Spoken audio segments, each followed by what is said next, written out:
Hello guys, I am Mithun Don from Gazipur Kaliganj আওড়াখালী বাজার।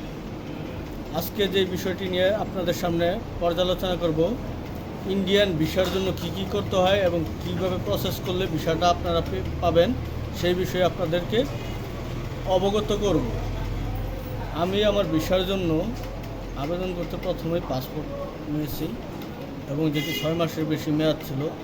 Lab print ছবি নিয়েছি, plus hard copy soft copy যেটা ওইটা আমার মোবাইলে ইমেলের মাধ্যমে নিয়ে এসেছি। তারপর আবেদন যখন শুরু করলাম তখন এই ডকুমেন্টগুলো দিয়ে আপলোড হলো। টাকা পয়সা পেমেন্ট করার পরে 13 তারিখ ফেব্রুয়ারির 22 তারিখে আমি আবেদন করেছি এবং মার্চ মাসের 13 তারিখ আমার অ্যাপয়েন্টমেন্ট ডেট ছিল। অ্যাপয়েন্টমেন্ট ডেটে 11টা থেকে 12টা আমি জমা দিয়েছি আমার ফাইল। জমা দেওয়ার পরে এপ্রিল মাসের 7 তারিখ আমার ডেলিভারি ডেট দেওয়ার কথা ছিল, কিন্তু আমি রেগুলারই চেক দিতাম বাট 2 স্টেপ ডান দেখাইতো। কিন্তু আরেকটা বাংলাদেশি যে ওয়েবসাইটটা ছিল ওইটা শুধু আন্ডার প্রসেস দেখাইতো।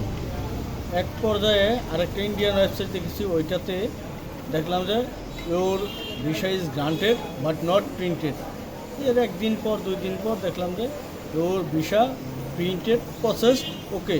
তারপর 24 তারিখ 24/4/2024 আমার রাত্রে মেসেজ আসলো এবং আজ 28/4/2024 আমি বিকাল 3টার সময় যাই এবং 5 মিনিটে আমার পাসপোর্টটি কালেকশন করতে পেরেছি। সব কিছুই সুন্দর মতো হয়েছে, দ্রুতই পেয়েছি। মোটামুটি যে তারিখে দেওয়ার কথা ছিল অত ইন্ডিয়ান ভিসার চাপ ছিল প্রচুর ঈদের জন্য, যার কারণে একটু লেট হয়েছে।